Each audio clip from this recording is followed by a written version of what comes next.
Espírito Santo, ele não trabalha apenas em manifestações, ele trabalha em transformação. Hoje é um domingo muito especial para a nossa fé, é um domingo de Pentecostes, como foi dito aqui, e quero convidar você mais uma vez a abrir a sua Bíblia em Atos dos Apóstolos, capítulo 2.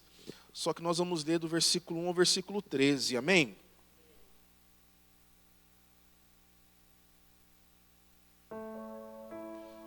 Podemos normalizar 3 horas de culto, pastor, hoje? Porque ontem foi mais de 3 horas de culto. Né? Quase 4, né? Por que não hoje? Não, né? Eu estou brincando. Né? Amanhã é segunda. Amém? Todos acharam?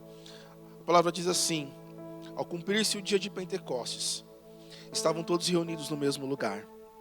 De repente veio do céu um som como de um vento impetuoso e encheu toda a casa onde estavam sentados.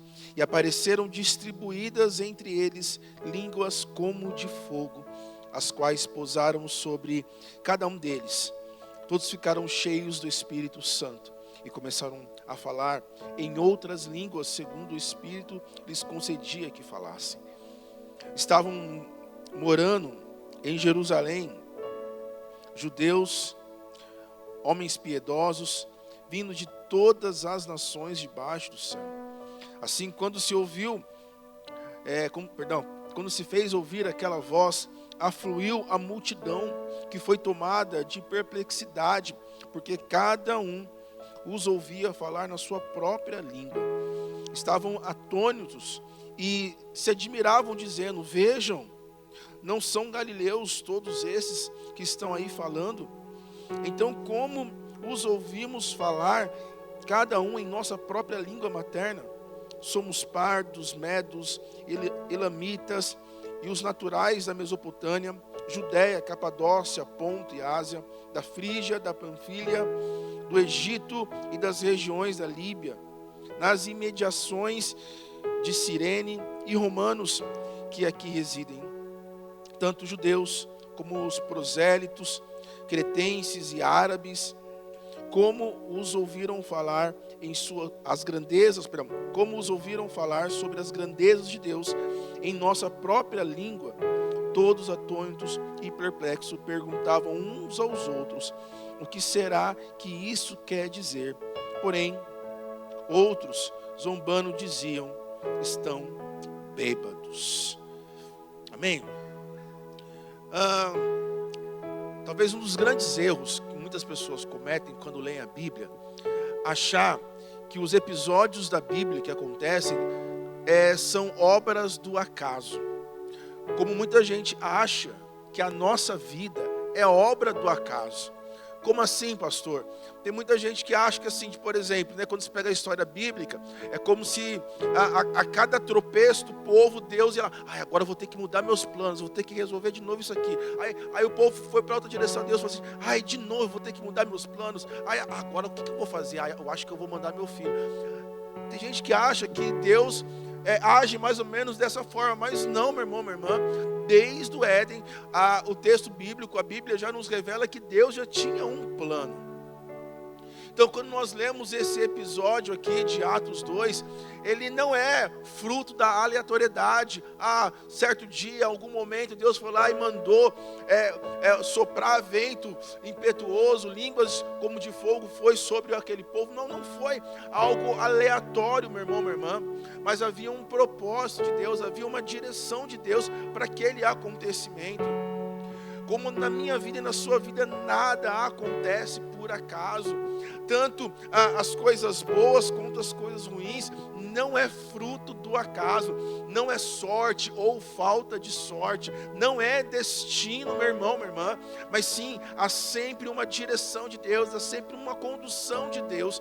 E aí cabe a mim e a você, nós nos abrimos para viver tudo aquilo que Deus tem para nossas vidas, ou a gente rejeitar, ou a gente não estar ligado, não estarmos percebendo o mover e o agir de Deus aqui. Como a pastora disse, Deus está movendo, como o pastor disse, Deus está movendo no nosso meio, meu irmão, minha irmã. Você crendo ou não, Deus está fazendo. Se você crê em milagre ou não, não é problema meu e nem de Deus, mas Deus vai continuar fazendo milagre, você crendo ou não. O Espírito Santo de Deus, ele já se move no meio da igreja, você crendo ou não. Mas se você crê, meu irmão, minha irmã, venha desfrutar de tudo isso. Se você crê que Deus continua fazendo milagres, venha viver o milagre de Deus. Então, quando eu digo que não é obra do acaso, esse evento de Pentecostes em Atos 2, nós precisamos olhar para esse texto e voltar um pouquinho atrás, porque o texto ele começa dizendo: ao cumprir-se o dia de Pentecostes. E esse dia de Pentecostes não era um dia comum, era uma festa muito importante para o povo judeu. O povo judeu celebrava 3 festas que era obrigatório para eles celebrarem, que é a festa da Páscoa, a festa, do Pentecostes e a festa dos tabernáculos. Isso foi instituído por Deus lá em Levíticos, também é citado em Êxodo, aonde todo o povo judeu, eles celebravam essas festas. E aqui, mais especificamente, Pentecostes, que é a data de hoje, o judeu chama de Shavuot, perdão pelo meu hebraico mais ou menos, tá? Que é conhecido como Festa das Semanas, Shavuot. Alguém já tinha ouvido falar sobre? Amém? Amém, pelo menos alguém ouviu aqui. E era uma festa que acontecia 50 dias após a Páscoa. E inicialmente, essa festa tinha mais uma característica agrícola. Como assim? O povo de Israel, na sua origem, eles eram agricultores. Então, eles tinham uma relação muito profunda com a terra. Então, eles celebravam o dia que os frutos da colheita. Então, para eles, trabalhar na terra, a terra para o judeu não é apenas um lugar onde ele pisa, ou um lugar onde ele mora, não. Ele entende a terra como algo que Deus estabeleceu, é de Deus. É um presente de Deus. Então, se ele tem a oportunidade de plantar e colher, não é apenas fruto da sua própria mão, fruto do seu esforço, fruto do seu trabalho, não. Para o judeu, poder trabalhar, poder semear, poder colher, poder se alimentar e viver disso, é uma grande dádiva de Deus. Eles entendiam e entendem até hoje que só é possível eles colherem e desfrutarem daquilo se houver a mão de Deus. Então, anualmente, eles celebram o Shavuot para dizer o seguinte: olha, Deus, obrigado pelos frutos que o Senhor nos deu, a oportunidade de estarmos colhendo. Então, eles levavam ali, era uma celebração onde eles levavam os frutos, levavam as primícias, levavam o trigo. Então eles levavam as ofertas, as oferendas a Deus em agradecimento por aquilo que Deus fez. Um pouquinho mais para frente na história do povo de Israel, essa festa ela ganhou uma outra conotação. Que conotação foi essa? Eles começaram também a celebrar, porque alguns rabinos, eles acreditam que do dia que eles saíram, o povo de Israel saiu do Egito, até eles chegarem no Monte Sinai e receberem as leis, ali foi aproximadamente 50 dias. Então, isso na Bíblia a gente não vai ver isso, mas se você lê o Talmud, que é um livro onde os judeus, os rabinos judeus interpretam as leis, lá eles fazem essa citação. Então, posterior a isso, os judeus eles também celebram no Shavuot a entrega da lei. E quando a gente vai lá em Êxodo e vê essa experiência, esse acontecimento que foi, a gente vai ver um paralelo muito profundo com aquilo que aconteceu em Atos. É como se Lucas, ao escrever Atos dos Apóstolos, estivesse dizendo o seguinte aqui: olha, o que aconteceu lá no Sinai é uma tipologia daquilo que está acontecendo aqui. Então é como se estivesse estritamente ligado. Então, se você lembra daquele texto, você vai ver que quando Moisés ele sobe naquele monte para receber a lei. Ali há uma manifestação de fogo, a manifestação de um som que vem ali, eles conseguem ver, ouvir a voz de Deus. Ali a presença de Deus vem sobre aquela montanha de tal forma que Deus fala para Moisés: Moisés, fala para o povo não tocar nesse monte, porque quem tocar nesse monte vai morrer, porque a presença de Deus se fazia naquele lugar. Então, o povo judeu, a fé deles é baseado na Torá, é baseado na lei, é baseado na palavra. Então, assim, tudo que eles são enquanto povo, enquanto nação, é baseado naquilo que eles creem, naquilo que Deus entregou para eles enquanto lei. Então, por isso que para eles é muito importante celebrar o Shavuot, porque está dizendo o seguinte: olha, a partir deste ponto, nós somos um povo, a nossa identidade está estritamente ligada a isso. Então, quando a gente olha para esse paralelo, para essa história do Pentecostes, a gente começa a ver que não era obra por acaso. Então, Atos 2, ele começa a trazer para mim, para você, para nós, o cumprimento das promessas de Cristo, porque Cristo disse: olha, eu preciso ir para que o Espírito Santo de Deus possa vir sobre vocês, porque se eu não for, o Espírito não vem. O Espírito, ele precisava ser derramado, porque sem o Espírito Santo, a igreja, ela não seria a igreja. E nós entendemos que a descida do Espírito Santo foi a inauguração da igreja de Cristo. Eu costumo dizer que houve eras. Então, a primeira era foi a era onde Deus se manifestava de forma muito pontual. Então, quando a gente pega o Antigo Testamento, a manifestação de Deus na terra era de forma pontual. Era em um profeta, era em um homem, era em uma mulher. Então houve esse momento. Depois houve um outro momento onde a presença de Deus estava materializada em Cristo aqui na terra. Então, quando Cristo estava aqui na terra, era a presença de Deus aqui na terra. Então, quando Cristo, ele vai ao céu, ainda glorificado ali, né? Depois de ressuscitado, o Cristo glorificado, ele fala para os seus discípulos: olha, eu estou indo, fiquem em Jerusalém, porque lá vocês serão revestidos de poder.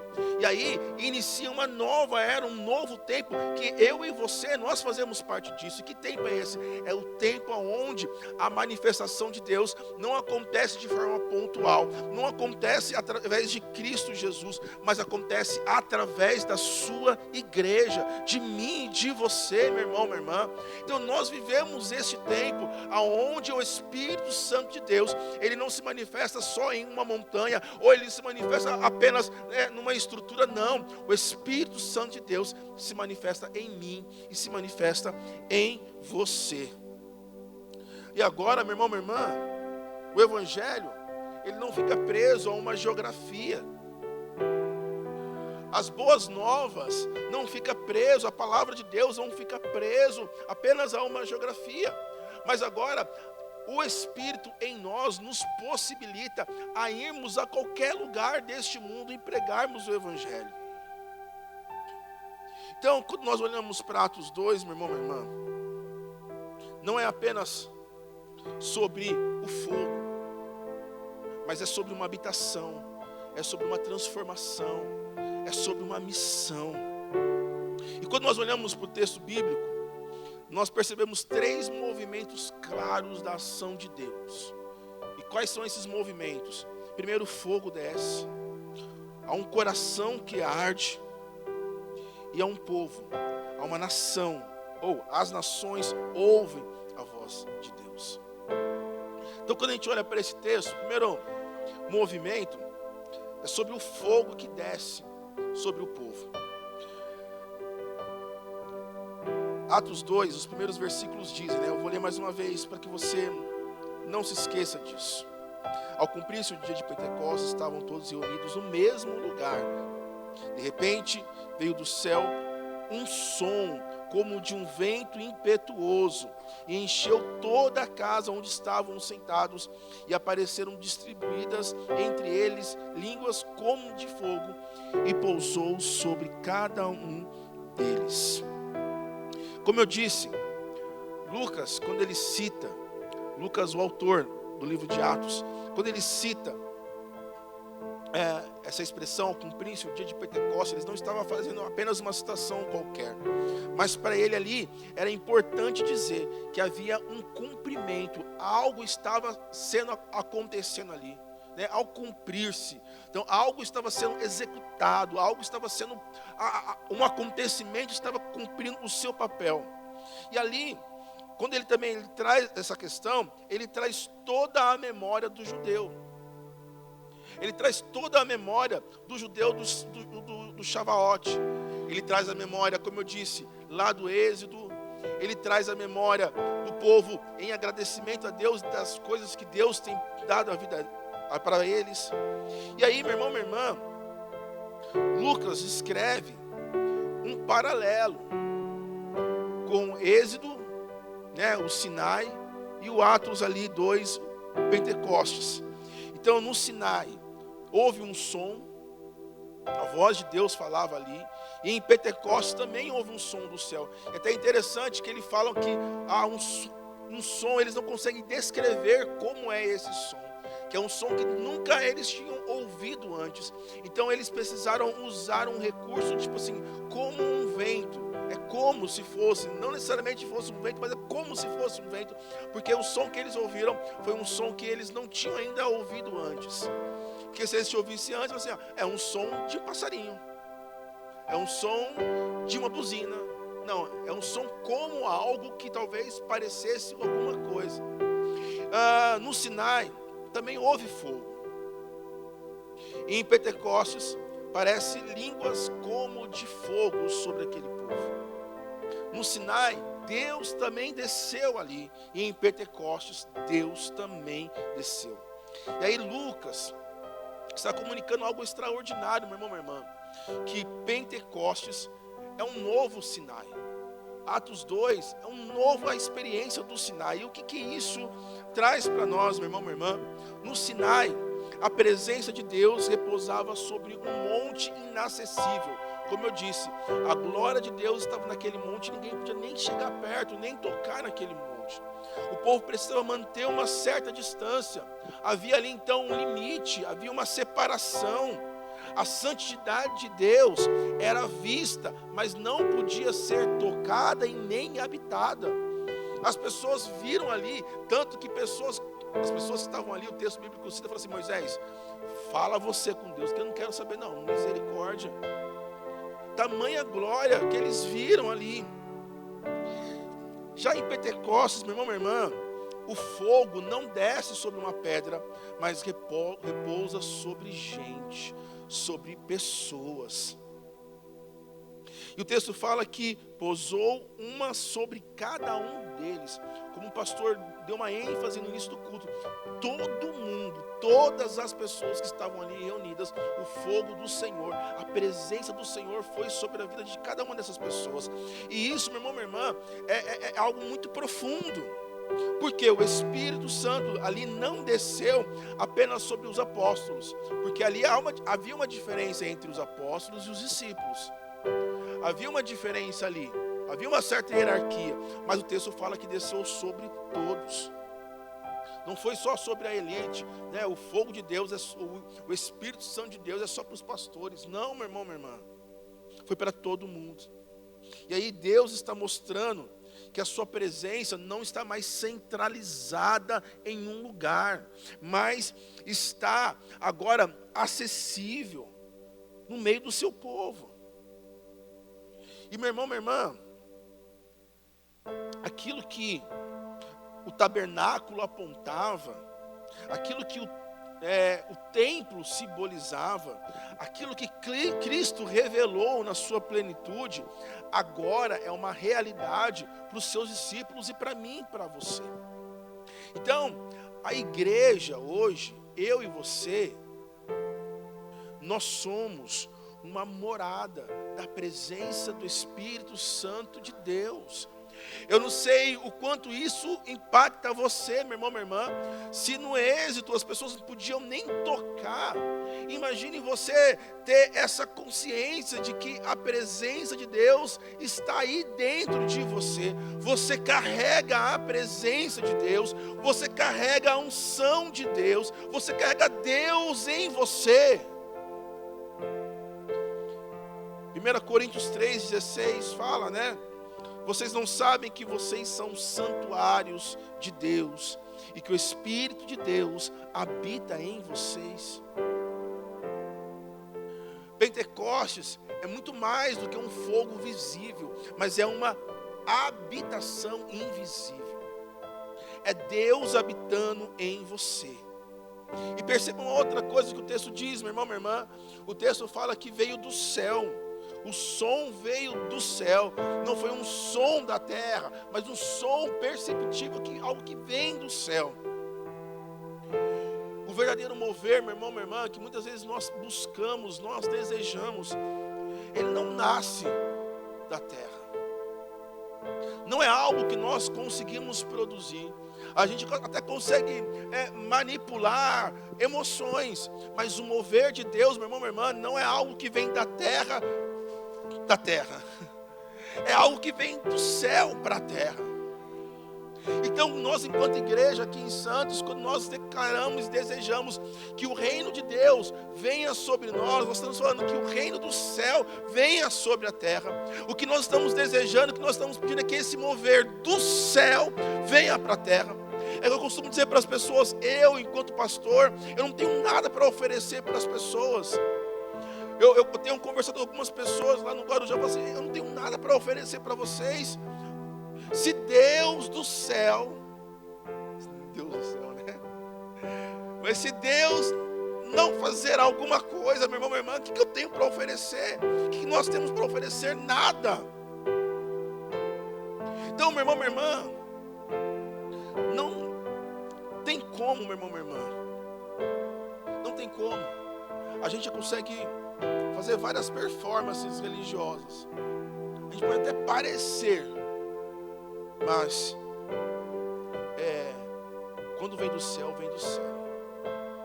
E a gente sabe que isso não é apenas um desejo humano, mas também há uma iniciativa de Deus, há um desejo de Deus, há um querer de Deus que nós sejamos cheios do poder dele. Então, meu irmão, minha irmã, Pentecostes nos lembra que avivamento verdadeiro não é produzido. O verdadeiro avivamento, ele é derramado. E Deus, ele já derramou sobre a sua igreja. Meu irmão, minha irmã, às vezes a gente fica esperando algo, mas Deus já derramou. Basta a gente, como eu disse, a gente perceber. Deus, ele já derramou. E aí, meu irmão, minha irmã, eu preciso te dizer isso. Me perdoe. Mas tem muitas pessoas que acabam buscando viver experiências religiosas. E esquece que Deus, ele não quer que você apenas viva uma experiência. Deus, ele quer habitar em você. Deus, ele não quer ser uma visita que aparece só no domingo. Deus, ele quer ser a habitação na sua vida, no seu coração, na sua casa. Tem pessoas que às vezes vêm no culto assim, eu quero sentir alguma coisa diferente. Amém, meu irmão, minha irmã. É bom, eu gosto de sentir uns arrepios de vez em quando. Faz parte, meu irmão, minha irmã. Mas a gente não pode passar a semana inteira longe da presença de Deus e achar que o domingo vai resolver tudo pra gente. Você pode até sair daqui emocionado, meu irmão, minha irmã, mas essa sua emoção não dura você chegar em casa. Mas quando a presença de Deus habita em você, meu irmão, minha irmã, por onde você for, por onde você passar, seja na segunda, na terça, na quarta, meu irmão, minha irmã, essa presença é mais do que suficiente para você enfrentar as suas lutas, enfrentar as suas batalhas, para que você seja usado por Deus, para que você seja ousado em Deus. Por isso que Deus, ele não quer ser um visitante na sua vida, ele quer fazer a habitação. E Pentecostes nos confronta a respeito disso, de um Deus que não veio apenas para viver um momento aqui na terra, mas para habitar no meio do seu povo. Deus ele não quer passar por nós. Deus ele quer habitar, permanecer. E isso, meu irmão, minha irmã, eu não sei você, mas muda completamente a forma como nós vivemos.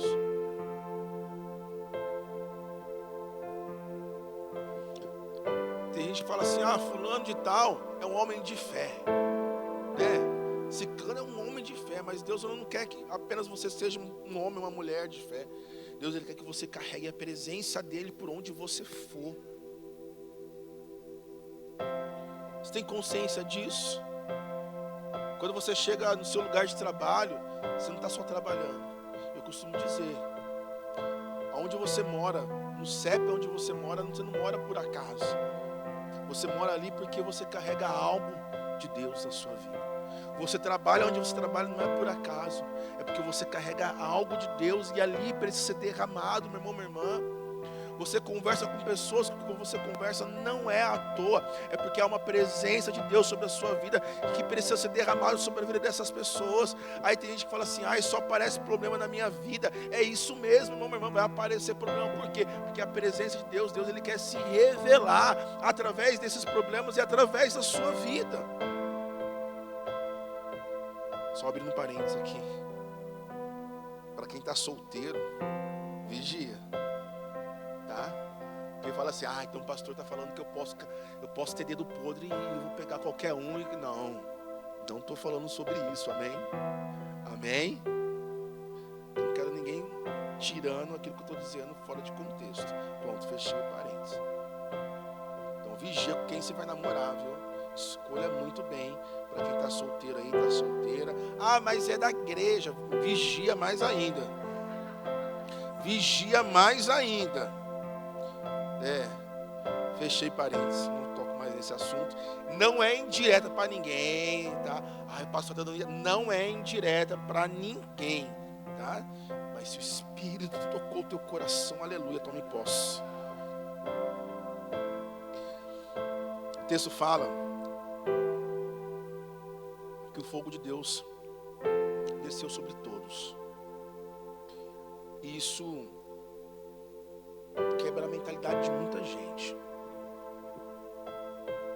Porque tem muitas pessoas que pensam assim, eu nunca vou subir num púlpito como esse e pregar como o pastor prega, pastora prega, pastor Tiago prega. Eu nunca vou fazer isso.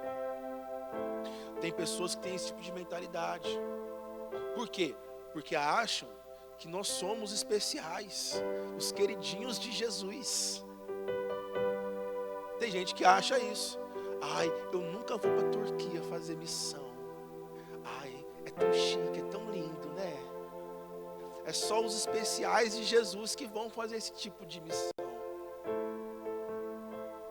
O texto fala que o fogo foi distribuído para todos. Todos. É óbvio que nem todo mundo vai para a Turquia. Nem todo mundo vai cruzar o oceano. Alguns vão cruzar a balsa, que nem eu. Né? E outros vão ficar aonde estão mesmo. Serão instrumentos de Deus. Imagina se todo mundo vai para a Turquia, né? Acabou Santos. Né? Não.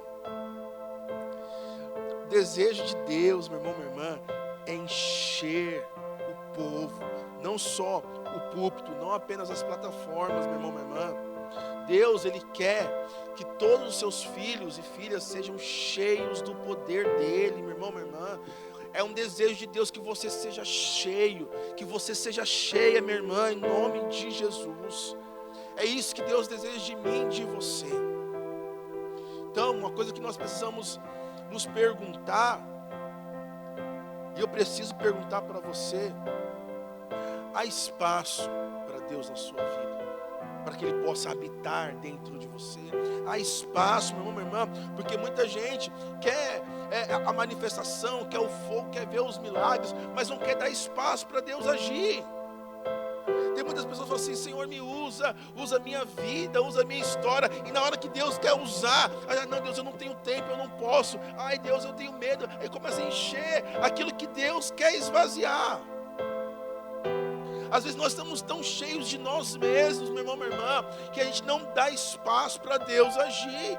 A gente está tão cheio de nós mesmos, tentando controlar a nossa vida, tentando controlar a nossa rotina, que a gente não dá espaço para Deus agir.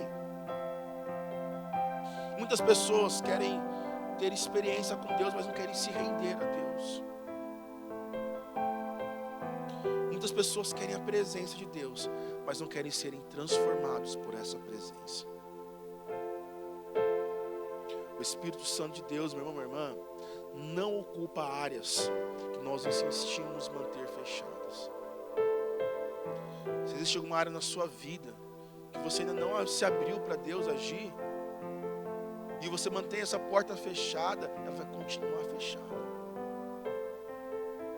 Deus não vai meter o pé e arrombar para você para entrar, para poder fazer algo na tua vida. Não, meu irmão, não. Se você não abrir o teu coração, não se abrir para Ele, verdadeiramente entregar para Ele, não tem o que Ele fazer. Então por isso, se permita que você seja verdadeiramente a habitação do Espírito Santo de Deus. Porque Deus, o fogo de Deus, não procura apenas um espetáculo. Não, Ele procura um espaço para habitar. Então, quando o fogo desce sobre um povo, ele não fica apenas ao redor, mas ele começa a operar dentro do povo. Então, a transformação ela não é apenas externa, é uma transformação interna que acaba acontecendo. Porque o Pentecostes não mudou apenas o ambiente, mas transformou vidas, transformou histórias, transformou corações. O segundo movimento, meu irmão, minha irmã, é sobre um fogo que arde dentro do coração. O texto fala, versículo 4, que todos ficaram cheios do Espírito Santo e passaram a falar em outras línguas, segundo o Espírito lhes concedia. Depois que Lucas descreve o som vindo do céu, línguas como de fogo pousando sobre cada um deles, ele chega a citar uma outra questão aqui que é extremamente importante. Todos ficaram cheios do Espírito Santo. Todas as pessoas foram cheias. E essa ação de enchimento, meu irmão, minha irmã, no grego tem a ideia de comunicar a plenitude, ou ser totalmente governado, totalmente influenciado. Não é apenas uma visita emocional, mas era uma ação do Espírito Santo ocupando a vida da comunidade de forma real, de forma verdadeira. A gente não pode olhar para Atos 2 e ver apenas uma experiência emocional. Não, meu irmão, minha irmã, houve verdadeiramente uma transformação. Aqueles homens e mulheres que experimentaram aquilo, eles não foram mais as mesmas pessoas. Aquela comunidade não foi mais a mesma pessoa. Jerusalém não foi mais a mesma. O mundo não foi mais o mesmo depois da experiência de Pentecostes, meu irmão, minha irmã. Não foi mais o mesmo. Então aquilo não foi tipo um show que a gente viu, que a gente sai, caramba, uau, que legal, que não sei o quê. Ou de um jogo de futebol que o time vai lá e ganha, que legal. Não foi isso, foi muito mais do que isso. Houve transformação profunda, meu irmão, minha irmã.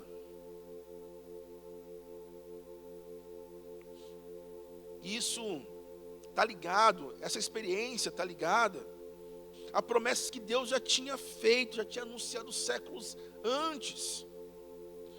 Em Jeremias 31, 33 diz assim: na mente deles imprimirei as minhas leis, também no coração lhes inscreverei. E aqui tem uma coisa muito interessante, que lá no Êxodo, meu irmão, minha irmã,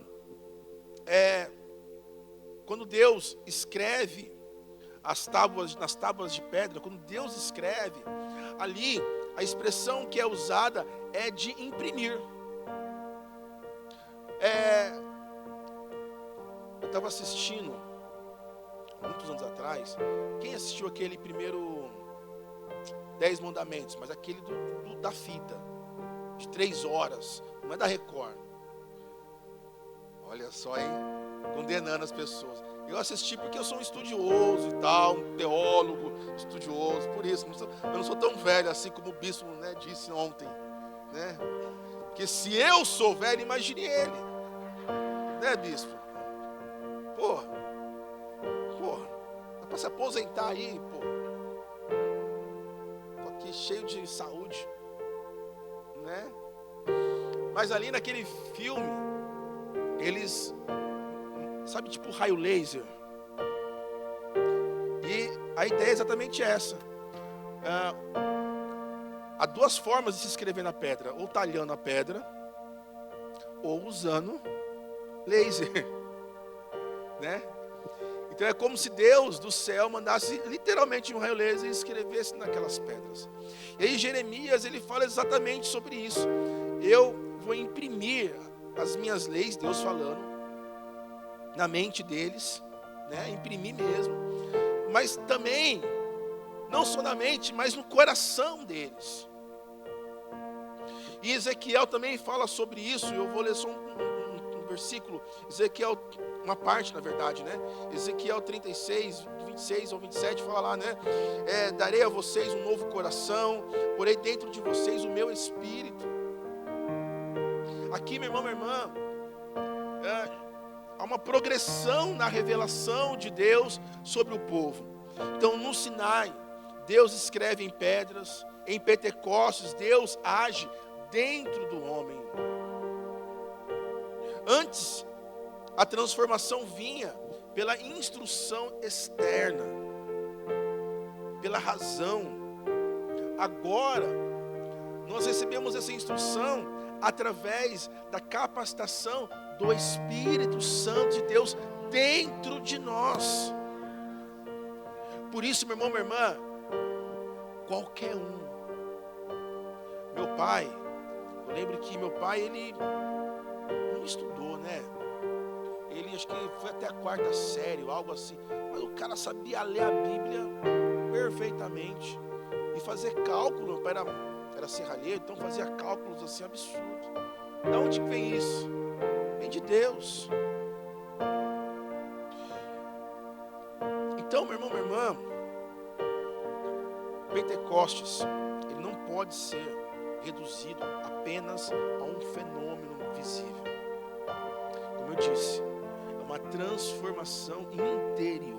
E Lucas ainda ele faz uma conexão muito importante com o próprio Cristo. O Espírito ele não foi derramado independente da obra que Cristo fez.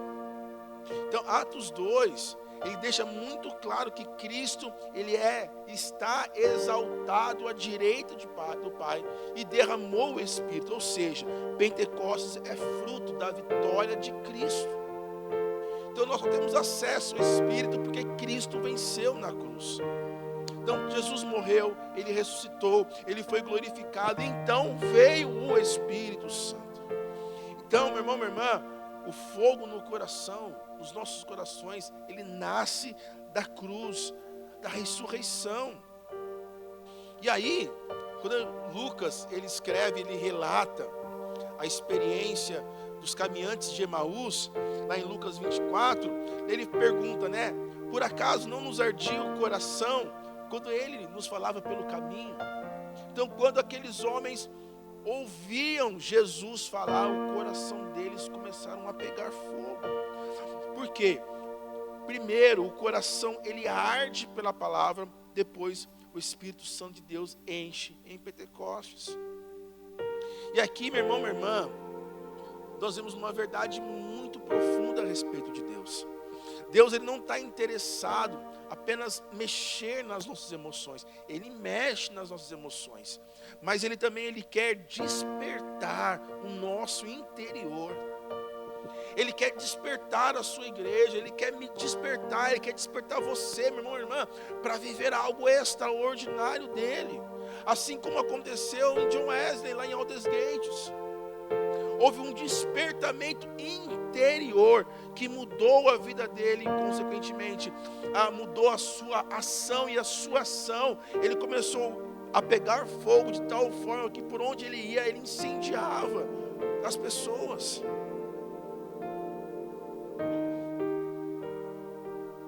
Muitas vezes, meu irmão, minha irmã, nós vivemos uma geração que acaba confundindo um movimento espiritual com uma agitação. Eu falo isso com todo carinho e respeito. Nem todo barulho é avivamento. Nem sempre. Nem sempre as lágrimas representam uma transformação. Nem sempre a emoção por si só significa alguém que se rendeu. Pentecostes, meu irmão, minha irmã, não foi um espetáculo. Não foi um show. Pentecostes foi um enchimento de vidas.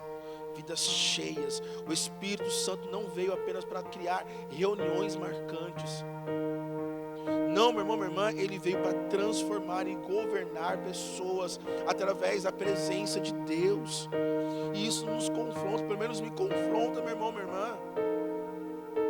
Porque é possível sim alguém frequentar cultos, cantar, louvar, servir, mas ainda assim o seu coração está frio, endurecido, dividido. É possível sim, meu irmão, minha irmã. Mas então é tão possível que muitas vezes isso já aconteceu comigo. A gente está pregando aqui, os irmãos ouvir uma palavra e distorcer completamente aquilo que nós pregamos. Já aconteceu comigo de eu ir lá na internet, deixa eu ver se eu preguei isso mesmo que a pessoa está falando. Tamanha confusão que estava naquele coração. Eu falei, peraí, deixa eu ver se eu preguei isso mesmo. Eu fui lá, eu não preguei isso, onde essa pessoa estava? Que culto ela estava assistindo, que não fui eu que disse aquilo que ela está dizendo que eu estou dizendo. Que loucura! Mas quando o Espírito Santo de Deus nos enche, meu irmão, algo muda. Como eu disse, é impossível nós sermos a mesma pessoa. Quando o Espírito Santo de Deus nos enche, a nossa mente se torna uma mente alinhada. Alinhada com a mente dele. Quando o Espírito Santo de Deus nos enche, os nossos desejos começam a ser confrontados. Você não consegue mais pecar deliberadamente. Às vezes você até peca, mas aquilo começa a te incomodar de tal forma. É o Espírito Santo de Deus. Até aquilo que você assiste começa a te incomodar. Aquilo que você ouve começa a te incomodar. Uma vez, uma mãe me procurou e falou assim, pastor, meu filho adolescente só fica ouvindo essas músicas que falam um monte de besteira. Que não serve para nada, pastor. Meu filho está desviado. Ora por ele. Porque eu já tenho orado para ele parar de ouvir essas músicas. Aí eu falei para aquela, mãe, faz isso não. Não ora para o seu filho parar de ouvir essas músicas não. Como assim, pastor? Ele tem que ouvir essas músicas, está falando que ele está certo. Eu falei, não, calma, deixa eu terminar. Você tem que orar para que o teu filho seja cheio do Espírito Santo. Porque o dia que ele for cheio do Espírito Santo, tem coisas que ele não vai suportar ouvir. Como Davi disse aqui, quando a gente está cheio do Espírito Santo de Deus, o pecado, a gente tem nojo,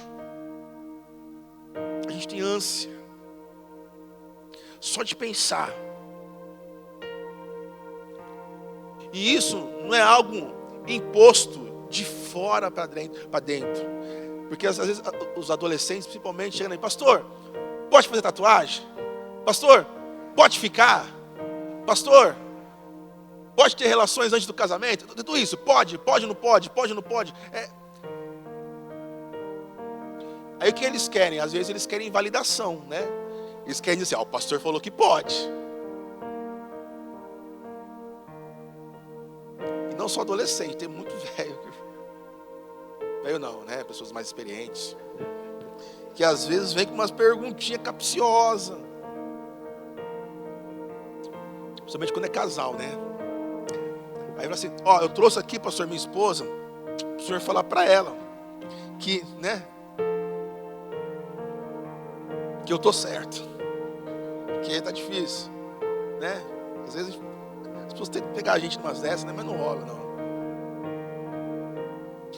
A oração que a gente tem que fazer pelos nossos filhos é que os nossos filhos sejam cheios do Espírito Santo. Meus filhos ainda são crianças, são pequenos. Uma vez alguém perguntou, pastor, você não se preocupa não? Está tão difícil criar filhos para esse mundo que a gente está vivendo. Eu falei assim, olha, se preocupar a gente se preocupa. Mas diante da minha preocupação, eu não posso colocar eles dentro de uma jaula.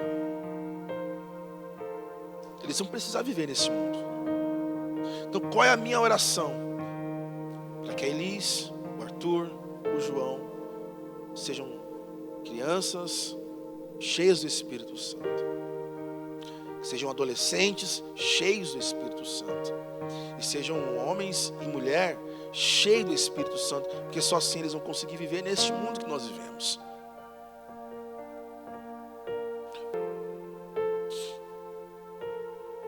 Deixa eu avançar um pouquinho aqui. Ficar de 3 horas é brincadeira. O terceiro movimento é que as nações ouvem. E o texto fala que estavam morando em Jerusalém judeus, homens piedosos, vindo de todas as nações debaixo do céu. E cada um ouvia, né? Estou resumindo aqui. Cada um ouvia falar na sua própria língua materna.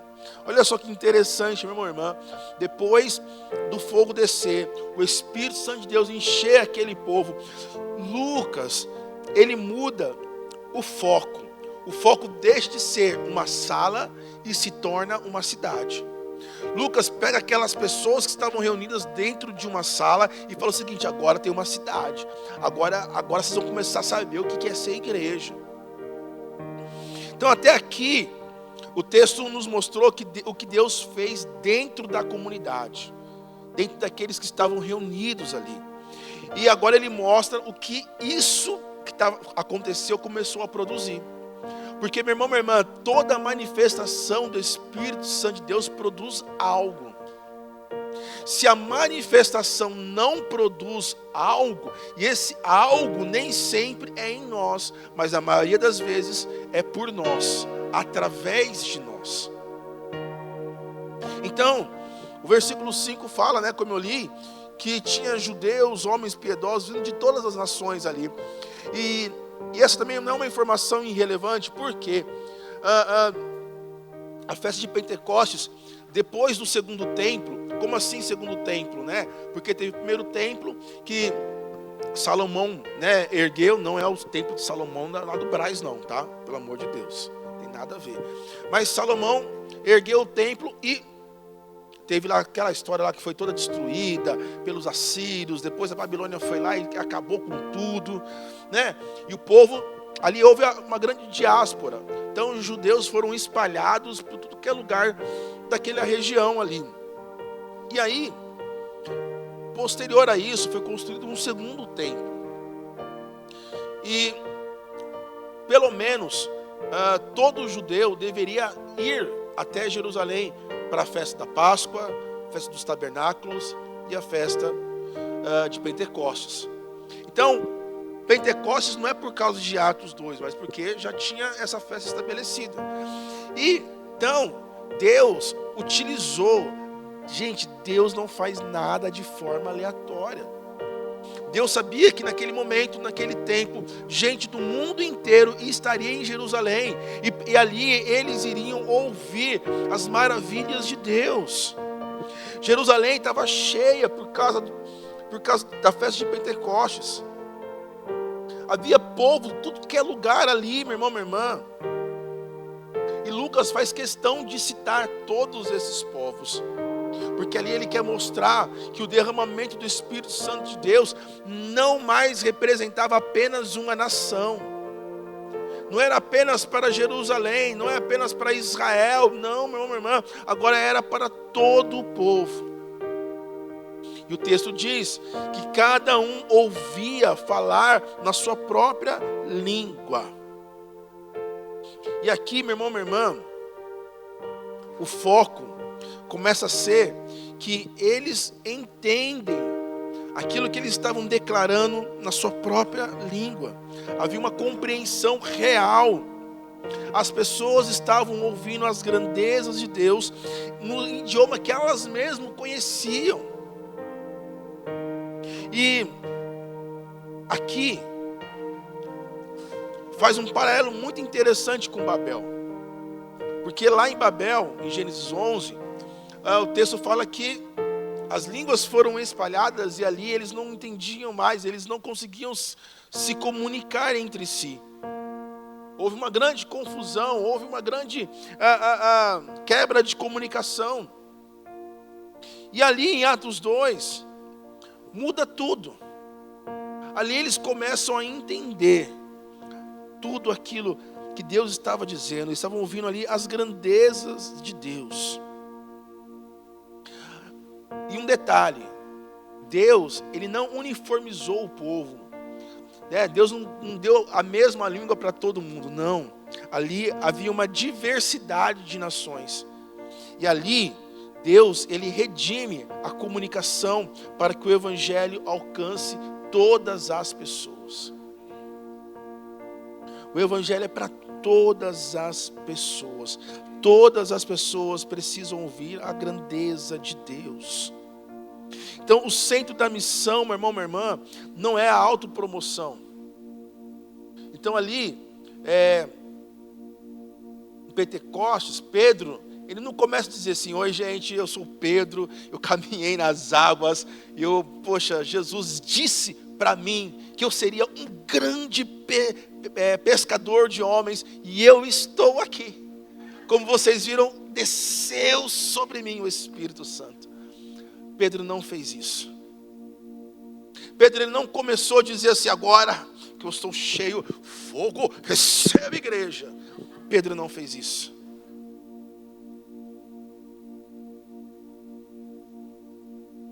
Pedro não fez isso.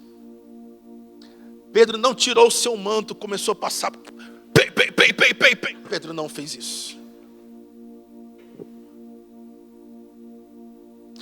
Pedro, ele começa a declarar aquilo que Cristo fez. Declarar a glória de Deus. A glória de Deus.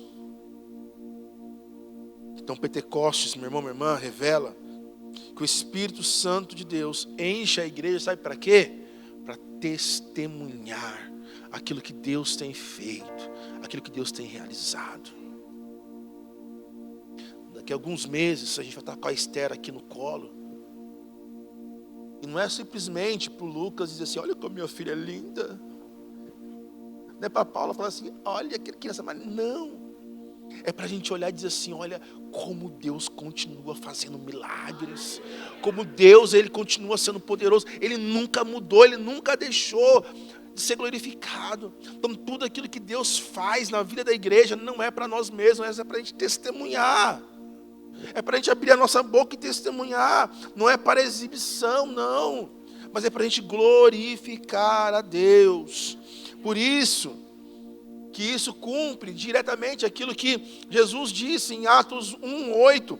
Recebereis poder ao descer sobre vocês o Espírito Santo, e serão minhas testemunhas até os confins da terra. Até os confins da terra. Vai ter muita gente que você vai sentar com ela e tentar explicar a Bíblia, ela não vai entender. Ela vai questionar. Ela vai duvidar. Ela vai dizer assim: mas essa Bíblia aí que não sei o que, ela vai duvidar. Mas quando você disser o que Deus fez na sua vida, não tem como ela duvidar. Não tem como ela questionar. É a tua experiência, é a tua história. Quando as pessoas pegarem a Esther no colo, não tem como duvidar. Como vai duvidar? Não, a Paula estava mentindo. Ela podia engravidar sim. Ela ficou ali fingindo. todo aquele sofrimento, é historinha. Que historinha nada.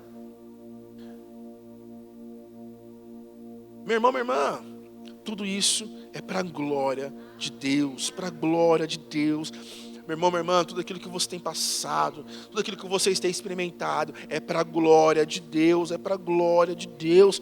E é para isso que nós temos sido enviados, é para isso que nós temos sido cheios, é para isso que nós temos sido revestidos do poder em nome de Jesus. Em nome de Jesus. Talvez, como eu disse, nem todos cruzarão o oceano, como os nossos missionários cruzarão. Mas não é porque você não vai cruzar o oceano que você não precisa ser revestido do poder, que você não precisa ser cheio do Espírito Santo. Porque onde você está, meu irmão, minha irmã, você é testemunha do Senhor. Talvez existe alguém muito próximo que você conhece, que precisa ser alcançado. E não vai ser eu que vou pregar para ela, mas é você, o seu testemunho. Deixa eu acelerar aqui, estou encerrando para concluir. Concluindo mesmo. Quando a gente olha o texto de Atos, a gente vê um fogo que desce e um coração que arde, e as nações ouvem. As nações ouvem. Então o fogo desce sobre o povo, meu irmão, não é uma presença apenas derramada, produzida, mas são vidas que se derramam e abrem espaço para a habitação do Espírito Santo de Deus. Há um fogo que arde dentro de cada coração aqui, meu irmão, minha irmã. E o resultado disso não é apenas o cenáculo, não é apenas essas 4 paredes, mas é o mundo. É o mundo. Então por isso, meu irmão, minha irmã, seja uma habitação do Espírito Santo de Deus. Por isso, meu irmão, minha irmã, se renda. Se renda à ação do Espírito Santo de Deus. Por isso, meu irmão, minha irmã, diga: eis-me aqui, Senhor. Usa-me, envia-me. Seja para a Turquia, seja para Santos, seja para o Guarujá, seja onde Deus quiser, São Vicente, não sei se tem alguém de São Vicente aqui, seja onde Deus nos levar. Deus, Ele espera, Ele deseja que nós, enquanto igreja, sejamos habitação, sejamos uma igreja que verdadeiramente pegue fogo, mas que também sejamos uma igreja, meu irmão, minha irmã, que responda o chamado de Deus.